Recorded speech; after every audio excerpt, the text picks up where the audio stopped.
This is definitely not the video that I wanted to be making today. I would much rather be working on my overview of running Night Below in 5th edition, which is a project I was really excited about. And yet, with all the OGL news, it seems like all the D&D coverage is wrapped up in that. So here I am throwing a few thoughts in the mix. Now, I'm not a lawyer. There are a lot better channels to look to when it comes to all the legalese of the new 1.1 OGL. But a real quick recap, just for context. A version of 1.1 has been leaked, and in that leak, it appears that Wizards, Hasbro, is trying to revoke the older versions of the license. Now, if that is the case, I think that is bad for the community in all kinds of ways. But there are some who would handle that discussion a lot more eloquently than I will, so I'm going to include some links below for places that you can go and find more commentary on that. What I want to share is my dream scenario for if this leak is legit, where the community goes from here. I said scenario, but I actually have two. This is my hope.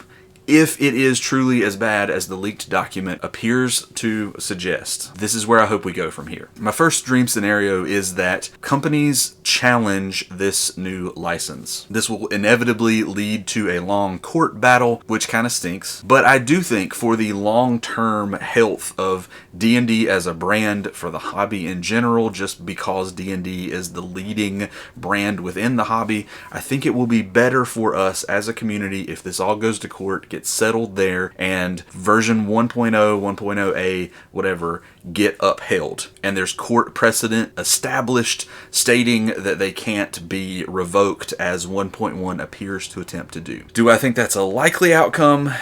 No. I actually think Wizards is likely to win this in court or smother everybody with enough cease and desist orders and legalese, technicality junk that it won't ever get far enough that it matters. But we're talking about dream scenarios here. That's one dream scenario that I have, that it gets challenged in court and they lose.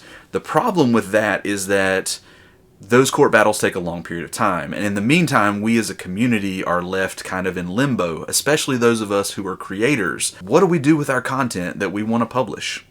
Who knows? For a creator as small as me, it's not that big of a deal, but you've got some big creators, Kobold Press, Goodman Games, MCDM, tons of companies out there that have published under the old version of the OGL that make enough money that this would severely impact them. Which leads me to my dream scenario number 2, which is that one or more of these bigger companies, Paizo, Kobold Press, MCDM, what have you, my hope is that one or more of these big companies will create an alternative RPG that they then release as Creative Commons or under their own version of the OGL that is completely separate from the Wizards of the Coast version, and that they add that irrevocable clause that's causing such a big stir in the community right now and raising so many fears about our ability to freely create for the system. Now, game development takes lots of time,